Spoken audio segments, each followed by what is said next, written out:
The snowstorm had come faster than anyone expected. The sky was a gray wall, the wind sharp and wild, howling over the lonely Montana highway. Clara Mason held the steering wheel tightly, her fingers stiff and white in the cold. The heater had stopped working an hour ago, the gas needle pressed against empty. In the back seat, her two children, Luke and Holly, huddled beneath a blanket that smelled faintly of their old home. Clara had been driving since morning, trying to reach the small farmhouse that had belonged to her late husband's parents. She had not been there since his funeral 3 years ago. She was hoping to start again, to rebuild something for her children. But the storm had turned the road to glass. Every mile felt harder, and the snow kept building until it buried the fence lines and blurred the world in white.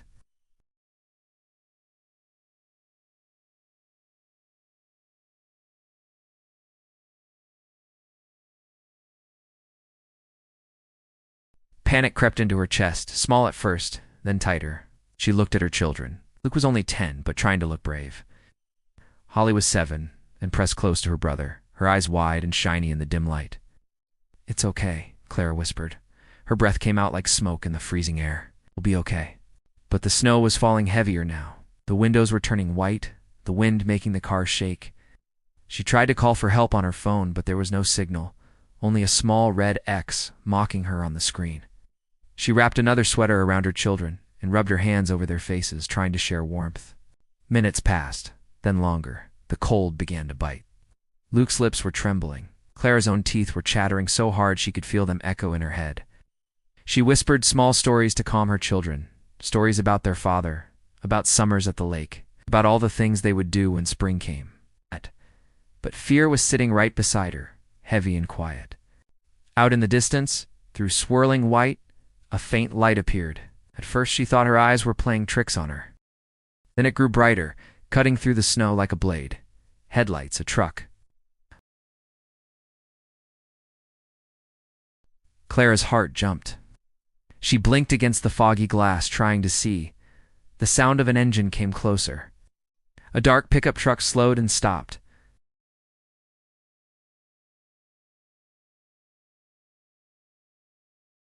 He walked toward her car with a strong, steady pace, snow crunching beneath heavy boots.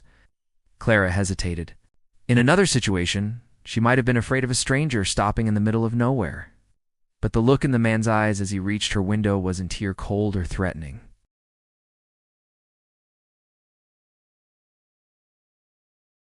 He knocked on the window. We rolled it down an inch. The cold burst inside, sharp and cruel. "You and the kids can't stay in there," he said. His voice was deep, clear, and calm, even through the roar of the wind. "Come with me. We've got a cabin not far from here." Clara looked back at her children. They were watching her, waiting for her to decide. She wanted to ask who he was, why he was there, how he had found them. But her fingers were stiff, her lips numb. The man stepped back, motioning toward his truck. The light from his headlights framed him in the snow, a figure of strength in the middle of chaos. Her heart pounded. She opened the door. The cold punched against her face, stealing her breath. The man moved quickly, lifting Holly into his arms with ease, then helping Luke down. He guided them toward his truck while Clara followed, her boots sinking deep into drifts. The snow whipped around them, biting at their skin. They climbed into the warm cabin of the truck. Heat blew from the vents, and Clara nearly cried at the sudden warmth. The man got in, brushed snow off his shoulders, and started the engine again. For a long moment, no one spoke. The sound of the wind faded behind the truck's hum. He looked at her then, his eyes a deep gray, calm but distant. "Name's Ethan Cole," he said. "You and your kids are lucky I was coming down this road tonight." Clara nodded, still shivering. "Thank you," she whispered. Ethan gave a short nod and looked back to the road. The truck rolled forward, wheels grinding through the snow. Outside, the storm kept raging. But inside, there was warmth, safety, and a strange quiet that felt like the first breath after almost drowning. As they drove, Clara looked at her children, now half asleep, their cheeks rosy again. Then she glanced at the man beside her, his jaw set, eyes fixed ahead. She didn't know who he was or why he was out here, but she could feel something solid in his presence, something that made her believe. Just for tonight, that they might survive the storm.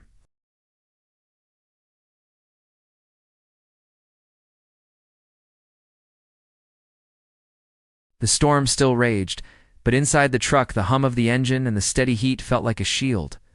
Clara sat still, her numb hands slowly warming. Luke and Holly were curled together in the back seat, their eyes closing as the fear drained away. Ethan drove with calm focus, his gloved hands firm on the wheel. The lines on his face showed years of storms and hard miles. His eyes kept darting to the mirror, checking the children, then the road, as if he had done this kind of rescue many times before. Clara watched him, unsure what to say. Gratitude filled her chest, but so did curiosity. Would be driving out here in such weather. They left the main road and followed a narrow path through the woods. The tires crunched through deep snow. The trees bent under the wind, whispering against the truck's sides. After what felt like forever, they reached a small clearing. There stood a wooden cabin with a stone chimney sending a thin line of smoke into the sky.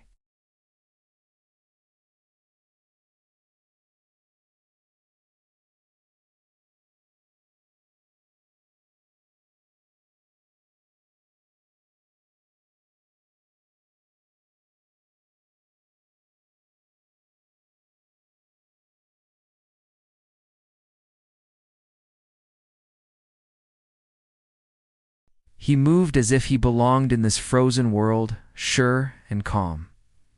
Inside the cabin, it was warm and alive. A fire burned in a large stone fireplace. The smell of wood smoke and pine filled the air. A heavy wool blanket was draped over a chair, and a small stack of books sat near a wooden table. It was simple but tidy, the kind of place built by someone who needed peace more than comfort.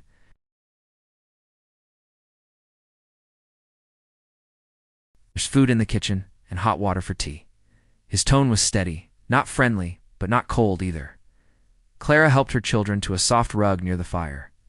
Their little faces lit up as the warmth reached them. She took off their wet coats and boots. Ethan brought a kettle and set it on the iron hook over the fire. The water began to steam.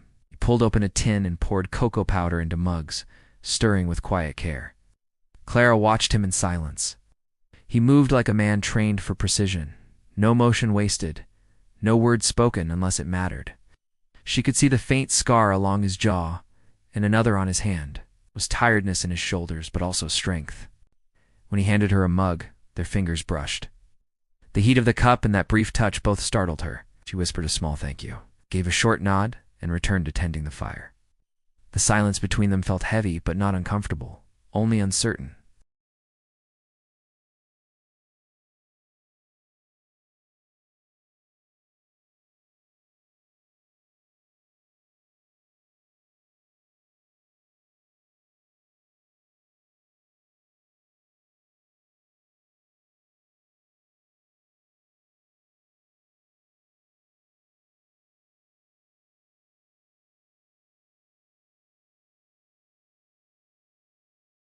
Instead, she began drying her children's clothes near the fire, while Ethan moved quietly about. Checking the windows, stacking wood, making sure every crack and draft was sealed. He worked like a man who could not sit still for long, who needed small tasks to keep his mind steady. When everything was done, he sat across from the family, but a little apart. Holly was already asleep, her head resting on Clara's lap. Luke leaned against the couch, fighting to keep his eyes open. Clara looked at him again, her voice soft. "You live here all alone?" "Yes," he said simply. "I came here after I left the Navy. It's quiet up here. Quiet is good." Clara nodded, understanding more than she expected. She knew what it was to lose noise and warmth and have to start again. The fire popped, sending sparks up the chimney. Ethan stood and walked to the window. The storm was still wild, white and endless beyond the glass. "You'll have to stay here tonight," he said. "The road won't be safe until morning." Clara looked at the fire, then at her sleeping children. "Thank you," she said. "You didn't have to stop for us." He turned his head slightly. "Maybe I did." For a long while, nothing else was said. The cabin held a soft stillness, broken only by the crackle of fire and the wind outside. Clara's eyes grew heavy. Luke fell asleep beside her, and the warmth wrapped around them all like a promise. Ethan sat in the old chair by the window, keeping watch. He He stared at the storm, hearing things the others couldn't. The wind, the past, the breath of memories that still haunted him. But when he looked back at the family sleeping safe by his fire, something inside him eased. The night carried on, fierce and cold beyond the walls, yet a fragile peace had settled in that cabin. It was quiet, but not empty anymore. The morning came slow and pale, with the sun hiding behind thick clouds. The storm had passed, but the world outside the cabin was still buried under heavy white snow. Clara woke to the smell of coffee and the soft crackle of the fire. For a second she did not know where she was. Then the memory of last night came rushing back. The car, the storm, the man named Ethan who had found them and brought them here. Luke was sprawled on the rug with a blanket pulled to his chin. Holly was curled next to him, her small hand resting near her mother's knee. Clara sat up carefully, not wanting to wake them. She could hear Ethan moving in the kitchen. His footsteps were steady, his voice low as he quietly hummed a tune that seemed half forgotten. She stood and wrapped the blanket around her shoulders. The air was warmer now, but the cold still clung to her skin. Ethan was already dressed in a clean flannel shirt and jeans, packing a small pile of firewood beside the stove. Good morning, she said softly. He turned, nodded once, and poured her a cup of coffee. Morning. There's food if you're hungry. Clara looked at the table. There was a loaf of bread, a small jar of jam, and scrambled eggs on a metal plate. It looked simple but perfect after the night they had endured. She thanked him quietly and sat down. Luke woke up soon after, drawn by the smell of food, and Holly followed with sleepy eyes. Ethan served them each a plate with gentle care that did not match his rough hands. "Will the car still be there?" Luke asked, with his mouth half full. Ethan took a sip of coffee and looked toward the window. "Might be under a few feet of snow now, but I can check later. We'll see about getting you to town when the road clears." Clara felt a blink of worry. "I don't want to keep you from your work." Ethan shook his head. "There's nothing that can't wait. You don't need to thank me." When breakfast was over, Holly found a small wooden box filled with carved animals on a shelf. Ethan watched as she played with them. "You made these?" Clara asked, seeing how careful the shapes were. "Helps pass time during the long winters," he said. "Keeps my hands busy." Clara smiled. "They're beautiful." He shrugged, almost shyly. "They're just bits of wood." The children laughed as Holly made the carved bear chase the little deer. While then, for the first time in a long while, the cabin filled with sound that was not wind or silence. Ethan stood back for a moment, watching them. Something shifted quietly in his face, a small light that hadn't been there before. By afternoon, the sky began to clear a little. Ethan pulled on his jacket and said he would check their car. Clara asked to go with him. He looked at her a long second, then nodded. She followed him outside while the children stayed near the fire.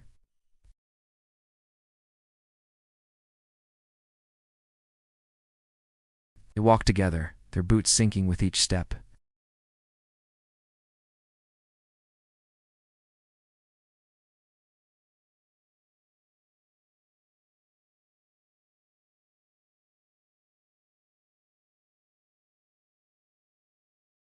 Clara helped as best as she could, though her arms quickly grew tired. After a while, she leaned on the shovel and looked at him. "You didn't have to come out in a storm like that," she said. "Could have kept driving." He paused and met her eyes. "Couldn't leave a family in that kind of cold. I've seen too much of that before." The tone of his voice told her there was more behind his words, something heavy. She thought of asking, but his gaze drifted to the silver mountains in the distance. He lifted another shovel of snow, and she stayed beside him in silence, the unspoken words resting between them. When they finished, the car looked almost free, but the engine still would not start. Ethan wiped his brow and smiled faintly. "We'll give it another day. The road needs clearing anyway." They walked back slowly. The cold air had softened and faint colors returned to the sky. Inside the cabin, the children ran to meet them. Holly held one of Ethan's wooden carvings in her hand. She offered it to him shyly. "Is this for me?" Ethan knelt down. "If you like it, it's yours." Her smile lit the room brighter than the fire. As evening drew in, Clara felt something inside her easing for the first time in months. She watched Ethan fix a loose door latch, his broad frame bent over the work. The children played near the hearth, safe and warm. There was no sign of fear in their faces now. When he finished, He sat down near the fire again. Clara thanked him once more, but he only nodded. The light from the flames danced across his face, softening his hard edges. For the first time, Clara saw the quiet kindness hidden beneath his silence. The night came gentle this time, without wind or danger. Outside, the stars blinked faintly between streaks of cloud. Inside the cabin, the warmth held them all together like a fragile piece. The memory of the storm still near but slowly fading behind them. Days passed, and the snow began to melt. The road outside Ethan's cabin slowly cleared, and the trees stood tall again, dripping water from their heavy branches. The sky was brighter now, but the world still held the calm that comes after a storm. Inside the cabin, life had found its own quiet rhythm. Clara cooked small meals using what Ethan had, and the children spread laughter around the place that had once been silent. Ethan had not planned for company, but each morning he found himself setting out extra plates and listening to the small sounds of family again. It had been years since voices like theirs had filled his home. He told himself it was only for a few days, yet each evening when he heard Luke building a fort from firewood or Holly singing to her dolls, he felt something loosen inside his chest. Clara worked to repay his kindness, though Ethan kept telling her there was no need. She swept the floor, washed the dishes, and mended a tear in one of his shirts. When he came back from chopping wood and saw her sitting there sewing near the fire, for a moment the cabin felt like it had always belonged to both of them. He tried not to think about that feeling. He had chosen a quiet life for a reason. The memories of his past still echoed at times when night grew still. He would see faces in the flames, hear the old noise of helicopters or distant cries. But when he looked over at Clara sleeping near her children, the world inside him softened again. One morning, Ethan decided to go down the mountain to check the main road. He saddled his old truck and turned to Clara. "I'll see if it's safe for travel now," he said. She stood near the doorway, holding Holly's small hand, and gave a gentle nod. "Be careful," she said softly. The drive was rough. The tires slipped on patches of ice, but Ethan handled it easily. At the bottom of the hill, he saw the road had opened, though the ditches were still piled with snow. It meant Clara and the children could finally go home. The thought should have brought him relief, yet he felt a thin ache rise in his chest. When he returned, Clara met him outside. "Can we leave now?" she asked. Ethan glanced toward Luke, who was kicking snow into little piles. "By tomorrow it should be fine," he said. Ow. "The road will hold then." She tried to smile but looked down. It had been safe with him, and though she missed her old life, the thought of leaving made her heart feel heavy. That evening they ate together for what they both knew was likely the last time. The firelight touched their faces in a soft glow. The children talked about how they would tell their friends about a cabin in the woods and the brave man who saved them. Ethan listened quietly, sometimes smiling, but mostly letting the warmth of their chatter wash over him. When the children were asleep, Clara stood by the window and watched snowflakes fall again, small and gentle this time. She felt Ethan come up behind her. His voice was low and rough. "You'll be safe on the road tomorrow," he said. "I know," she whispered, "but I don't know how to thank you." He looked at her, his gray eyes steady. "You already have." They stood there in silence. Outside, the snow covered the old tracks from the past storm, erasing any sign of fear. Inside, the fire burned low. The next morning came bright. Clara packed their bags while Ethan checked the truck. Luke and Holly hugged him tight, their voices full of joy and sadness mixed together. Clara stood last, hands trembling a little as she zipped her coat. "Maybe we'll see you again," she said. "Maybe," Ethan answered. His tone was quiet but not final. He watched them drive away until the curve in the road hid the truck from sight. The cabin fell silent again. The clock ticked, the fire popped, and for the first time since they arrived, Ethan felt the weight of old loneliness come back. Yet it was changed somehow, softer at the edges. A week passed. He went back to his regular work, fencing land for a nearby rancher and checking the traps near the creek. But every evening, as he returned home, he noticed how the cabin no longer felt the same. The little carved animals Holly had played with sat neatly in a row on the shelf. One, the wooden bear, was missing, and it made him smile without knowing why. One day, as he was fixing a fence post near the road, he heard a familiar sound. A small truck turning the corner. His heart jumped before his mind caught up. The truck stopped, Clara stepped out, her scarf caught in the gentle breeze. The two children waved from inside. She walked toward him with that same shy smile. "The farmhouse needs work," she said. "I thought I could hire someone who knows what he's doing."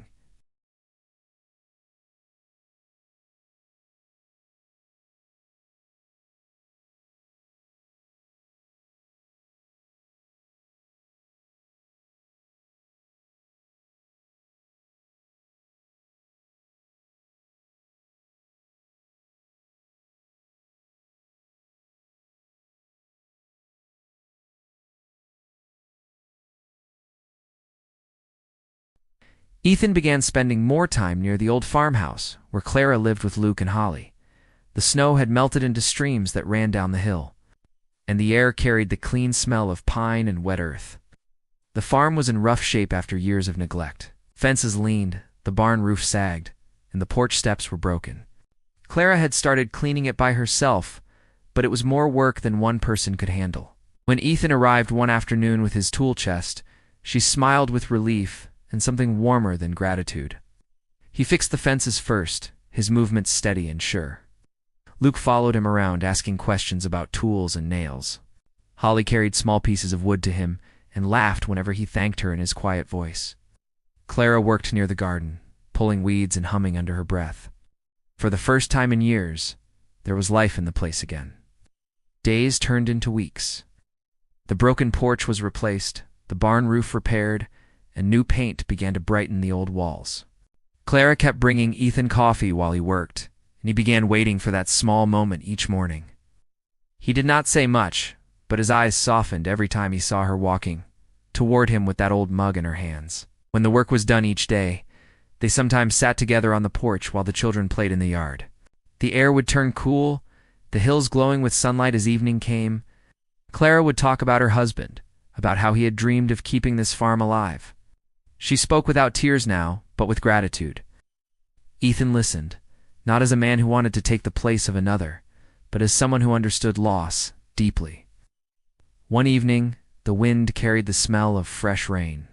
The children had gone inside, and Clara stayed beside Ethan in the quiet. She turned her hands together and looked out over the land. "You've done so much," she said softly. "I don't know how to thank you." Ethan smiled faintly, his eyes on the horizon. "It's good to build something again," he said. "You could have stayed out there in the mountains," she said. "Why come back?" "I thought I wanted silence," he answered. "But silence can weigh more than noise after a while." Clara looked at him then, truly at him, and he met her gaze. She saw the tired soldier who had carried ghosts in his heart, but also the man who had chosen kindness when he could have turned away. The rain began to fall in a soft mist, pattering gently on the roof above them. They stayed sitting there, side by side, without speaking further. By late spring, the farm was strong and green again. Chickens wandered in the yard, and the sound of laughter filled the air almost every day.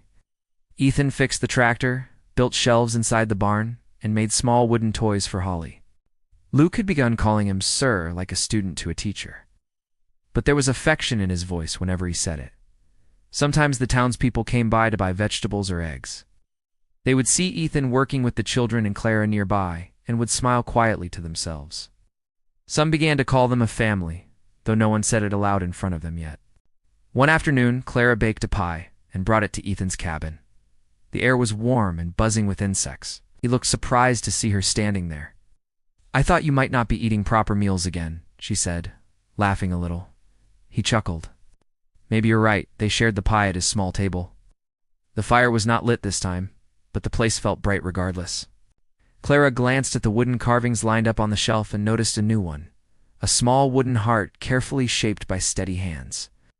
After eating, Ethan walked her back down the path. Luke and Holly ran out to greet them, and Clara turned to him before going inside. "You've given us more than help," she said. "You've given us peace again." Ethan shifted, unsure how to answer. He wanted to tell her what it meant to him too, how their laughter had brought warmth back to his life. But the words were stuck in his throat, so he only nodded. That night, he sat on his porch under a wide sky filled with stars. The air was cool, and the quiet no longer felt empty. He thought of the first night he had found Clara and the children in the blizzard, of the moment he said, "Come with me." He had meant to save them from the cold, but somehow they had saved him from it too, a deeper cold that had lived inside his heart for years. Weeks later, a summer storm rolled over the valley.